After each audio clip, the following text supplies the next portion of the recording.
a little bit deep into the meeting that took place between Yosef HaTzadik and Yehuda, based on the Toshel Rebbe's mamish, so deep, but at the same time we want to try to bring it down to earth. So we mentioned the idea that Yehuda and Yosef are not just fighting like the Midrash describes, which is the most fascinating, the most exciting, is where Yosef takes metal, crumbles it. Yosef looks at the marble, blows it up. It's very exciting.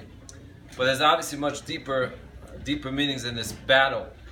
And the Toshel Rebbe explains something that's very practical to this world that we live in today, which is it's called in the Kabbalah the klipa of the bris of the peh. Peh refers to malchus, and it's about watching a person's mouth.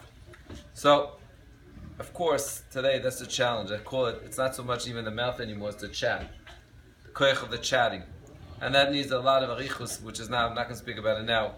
We already decided we're going to write. Someone's going to write a beautiful ethics. The rules of how you use chatting and how you use WhatsApp and all that, which is already forthcoming a long time ago. What I want to tell you is that many times a person says, I can't.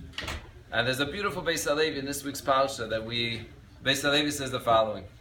Beis Halevi says that we know one of the most powerful statements that ever took place in history was when Yosef said, Ani Yosef, Oid Avichai. And Chazal say, that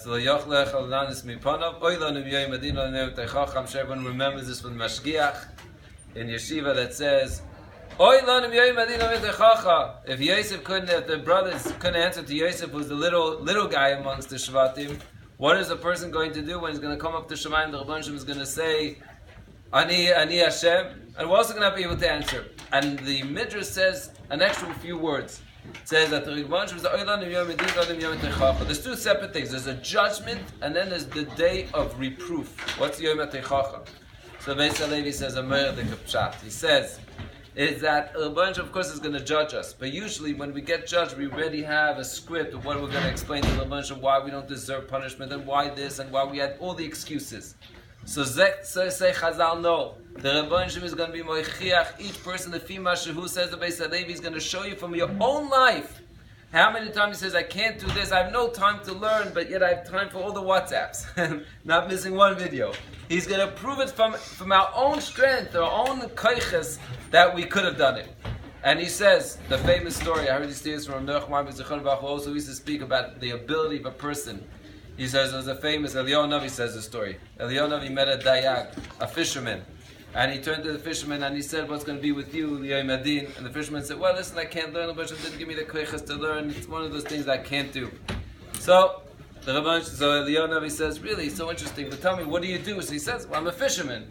And he says, how do you fish? And he explains to him the intricacies of how you make the net and how you catch the fish. Anyone that knows fishing, it's not such a simple thing. At the end of this whole conversation, the Rebbeinu says, Rebbeinu Shem gave you the chachma to figure out how to make nets and to catch fish. He didn't give you the chachma how to open up a Gemara, a Mishnah, and try to figure out what the Rebbeinu Shem is saying. That's the Eliyahu Navi's teichacha to the fisherman, and it's really everything that we're also going to be able to have to explain. So the Rebbeinu Shem should give us siyata dishma that we should be able to chap a rain before we get to Yom Adin. Amen.